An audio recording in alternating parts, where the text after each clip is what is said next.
जब कभी भी आप बाजार से या किसी दोस्त से कुछ नए परिंदे अपने घर लेकर आते हैं, चाहे वो मुर्गियां हैं, चूजे हैं, मुर्गा है, बतखें हैं, कबूतर हैं या किसी किस्म का भी कोई परिंदा है, तो दोस्तों इन चीज़ों का खास ख्याल अगर आप रख लें तो आप बहुत सारे नुकसानात से बच सकते हैं। Voice of animal by Ehsan YouTube channel में खुशामदीद। जैसे कि व्यूवर्स आप जानते हैं कि मैं इस तरह की इन्फॉर्मेटिव वीडियोस लाता रहता हूं, तो आज आपके लिए बहुत ही इंपॉर्टेंट वीडियो लेकर आया हूं। ये वीडियो ज़रूर एंड तक देखिएगा, खास तौर पर जो नए शौकीन हजरात हैं उनके लिए तो ये बहुत इंपॉर्टेंट होने वाली है, क्योंकि दोस्तों इस तरह की हिदायत पे अगर आप अमल कर लेते हैं तो आप बहुत सारे नुकसानात से बच सकते हैं। तो चलिए दोस्तों आज की वीडियो को शुरू करते हैं। दोस्तों जब भी आप कभी बाजार से कोई भी परिंदा लेकर आएं या किसी दोस्त से परिंदा लेकर आएं और आपके पास घर में और बहुत सारे परिंदे पहले से मौजूद हों, जैसे कि मुर्गियां, बतखें, कबूतर, तोते या कोई भी ऐसा परिंदा आप लेकर आ रहे हैं, चाहे वो जानवर भी हो, उसमें भी आप ये हिदायत का इस्तेमाल कर सकते हैं। जब भी आप कोई नया परिंदा लेकर आएं तो आपने ऐसे नहीं करना कि आते साथ ही अपने परिंदों के साथ छोड़ दें, अपनी मुर्गियों के साथ छोड़ दें या अपने कबूतरों के साथ वो कबूतर छोड़ दें या जो भी आप परिंदा लेकर आए हैं। आपने ऐसा काम बिल्कुल भी नहीं करना। उसकी एक बहुत ही इंपॉर्टेंट वजह है दोस्तों। उसकी वजह यह है कि आपको नहीं पता जो आप बाजार से परिंदा लेकर आए हैं या आपने किसी दोस्त से परिंदा लिया है या किसी के घर से भी खरीद कर लेकर आए हैं, आपको इस बात का बिल्कुल भी अंदाजा नहीं होगा जो आप नया परिंदा लेकर आए हैं, क्या पता वो कोई बीमार परिंदा हो, क्या पता वो किसी बीमार परिंदों में से होकर आया हो और उसके साथ जरासीम हो और उन जरासीमों की वजह से आपके बाकी सेहतमंद और तंदुरुस्त जो परिंदे हैं बीमार हो जाएं दोस्तों। तो इसलिए आपने सबसे पहला काम आपने ये करना है कि जो भी आप परिंदा लेकर आएं उसको अपने बाकी परिंदों से अलग कर दें। आपने दोस्तों उस परिंदे को क्वारंटाइन कर देना है कम से कम 1 हफ्ते के लिए, और जो रिकमेंडेड मेरी तरफ से है 15 दिन के लिए। बाज़ औक़ात दोस्तों ऐसे होता है कि जब आप बाजार से कोई परिंदा लेकर आते हैं तो वो बहुत सारे परिंदों में से आता है। बाजार में कुछ ऐसे परिंदे होते हैं जो बीमारी में से गुजर रहे होते हैं और उनके जरासीम होते हैं।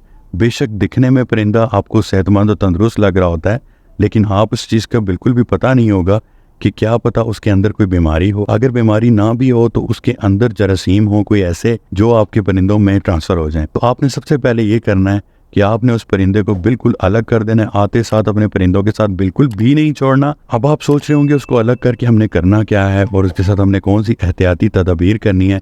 दोस्तों उसमें आपने ये करना है सबसे पहले कि आपने उसको बिल्कुल अलग पिंजरे में रखना है और अपने बाकी परिंदों से बहुत दूर रखना है। अगर आपके पास इतनी जगह नहीं है तो आप उसके पिंजरे के ऊपर कपड़े से उसको ढक दें और उसको बाकी परिंदों से ताकि दूर रह सके वो। और उसके बाद आपने क्या करना है दोस्तों, सबसे पहले आपने उसको पानी देना है एंटीबायोटिक वाला। एंटीबायोटिक कोई भी अच्छी सी डाल दें, आप वेब्रामाइक्सिन डाल दें या टाइलोफॉर्सिन आप उसमें डाल दें और वो उसको 3 दिन कम से कम कोर्स करवाएं और उसको गौर से ऑब्जर्व करें, उसको गौर से देखें कि क्या आया उसमें कोई बीमारी तो नहीं है। कम से कम आपने 1 हफ्ता उसको बिल्कुल देखते रहना है, उसकी ड्रॉपिंग्स देखनी है, उनकी बिटें देखनी है कि आया उनकी ड्रॉपिंग और बिटें जिसको बोलते हैं वो आया बिल्कुल नॉर्मल है या नहीं है। दोस्तों जैसे कि आप सामने एक मुर्गी देख रहे हैं, ये मैंने क्वारंटाइन की हुई है। ये मुर्गी मैं बाजार से लेकर आया था और मैंने इसको बिल्कुल अपने बाकी परिंदों से अलग करके और चारों तरफ से इसको कवर करके रखा हुआ है और इसको मैं इधर ही खाना देता हूँ और इधर ही पानी देता हूँ। इसको दोस्तों मैंने 1 हफ्ता सबसे अलग रखा और आज मैं सोच रहा था कि मैं इसको बाकी परिंदों के साथ छोड़ दूं, लेकिन दोस्तों क्या होता है कि जब मैंने इसका पिंजरा खोलने लगता हूँ तो इसकी ड्रॉपिंग्स देखता हूँ जो कि बिल्कुल नॉर्मल नहीं होती है। 1 हफ्ते के बाद मुझे दोस्तों इसका इल्म होता है कि इस मुर्गी के अंदर कोई बीमारी है। अगर मैं आज ही मुर्गी को अपने बाकी मुर्गियों के साथ छोड़ देता तो मेरी तमाम मुर्गियां बीमार हो जाती और मेरा सारा सेटअप बिल्कुल बर्बाद हो जाता। जब मैंने इस मुर्गी को देखा कि इसने जो बिठे हैं, ड्रॉपिंग जिसको बोलते हैं, सही नहीं की, तो मैंने अपना इरादा बदल दिया। मैंने हफ्ते की जगह पे इसको 15 दिन पर ले गया। अब मैंने आज इसको नहीं खोला।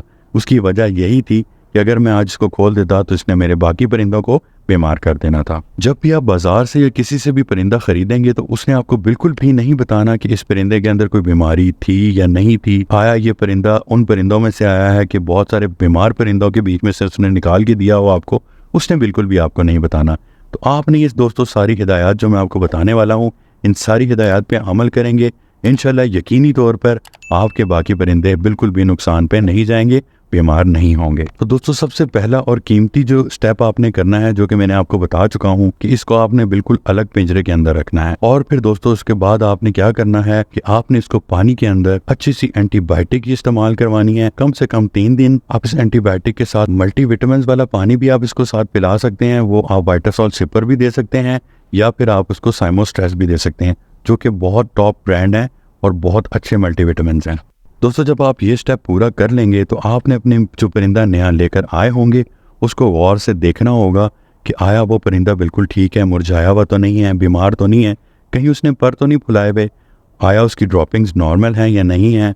तो कम से कम आपने हफ्ता देखना है। दोस्तों दिखने में तो ये प्रोसीजर लंबा लग रहा है, आप कह रहे होंगे यार इतने लंबे चौड़े चक्रों में कौन पड़े। हम अपनी इन्हीं गलतियों की वजह से अपने बाकी परिंदों को बीमार कर देते हैं और परेशान हो जाते हैं। अगर हम शुरू में ही एहतियात कर लें तो हम अपने परिंदों को बीमारी से बचा सकते हैं। ये बहुत ही जरूरी स्टेप होते हैं जो कि आपने जरूर करने होते हैं। अगर लापरवाही कर जाएंगे तो आपके बाकी परिंदे बीमार होंगे और बीमारी को कंट्रोल करना बहुत ही मुश्किल होता है। कम से कम एक हफ्ते का टाइम पीरियड होता है जिसमें आपको अंदाजा कम से कम हो जाता है कि आपका परिंदा बिल्कुल ठीक ठाक है। अगर आपको एक हफ्ते के अंदर ऐसा नहीं लग रहा कि आपका परिंदा नहीं ठीक, आप 15 दिन के टाइम पीरियड पे ले जाएं उसको और मजीद उसको ऑब्जर्व करें, मजीद उसको गौर से देखें कि आया आपका परिंदा ठीक है भी या नहीं। हो सके तो दोस्तों आप उसको वैक्सीन भी कर दें, अपने बाकी परिंदों के साथ उसको भी वैक्सीन कर दें। जो मेन सबसे जरूरी वैक्सीन होती है NDIB की वैक्सीन होती है दोस्तों, जो रानी खेत कहा जाता है, जो सबसे खतरनाक बीमारी होती है, जो पूरे बड़े बड़े सेटअप्स को तबाह बर्बाद कर देती है। लोगों के बड़े बड़े शेड्स, बड़े बड़े फार्म्स तबाह हो जाते हैं रानी खेत की वजह से। तो दोस्तों मैं आपको सजेस्ट करूंगा कि रानी खेत की वैक्सीन आप जरूर कर लें। नए लाए हुए परिंदे को दोस्तों जब आप अपने बाकी परिंदों के साथ छोड़ने लगें तो एक छोटा सा अमल अगर आप कर लें तो आपके लिए बहुत ही अच्छा होगा कि आप उसको एक पानी के अंदर, शॉवर बॉटल के अंदर थोड़ा सा डिटॉल डाल के उस परिंदे के ऊपर हल्का सा वो डिटॉल वाला पानी स्प्रे कर दें। उससे फायदा ये होगा कि अगर उसके परों के ऊपर कुछ जरासीम है जो कि आपको नजर तो नहीं आ रहे, जरासीम तो हमारी आंख से नजर नहीं आते, तो आप अगर वो डिटॉल वाला स्प्रे उसके ऊपर कर देंगे, उसके मुंह को बचा के, उसकी आंखों को बचा के, उसके पूरे जिस्म के ऊपर अगर वो डिटॉल वाला स्प्रे कर देंगे तो जितने भी जरासीम डिजीज वगैरह होंगे दोस्तों वो खत्म हो जाएंगे। ये थी कुछ दोस्तों कीमती हिदायत। अगर आप इसके ऊपर अमल कर लेते हैं तो आप अपने परिंदों को बचा सकते हैं बीमारियों से।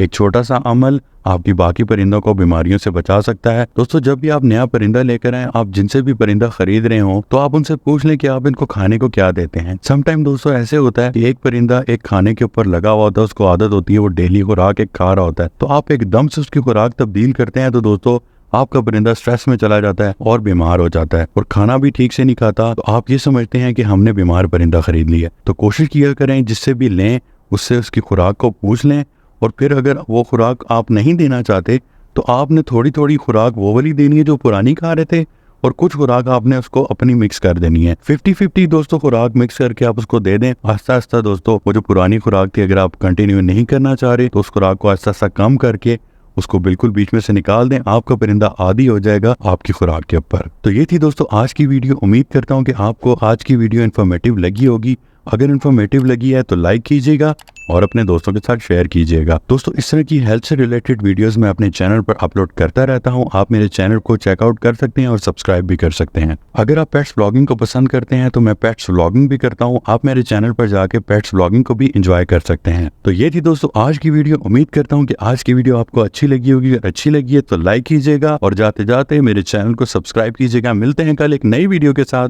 अपना और अपनी फैमिली का ख्याल रखिएगा। अल्लाह हाफ़िज़।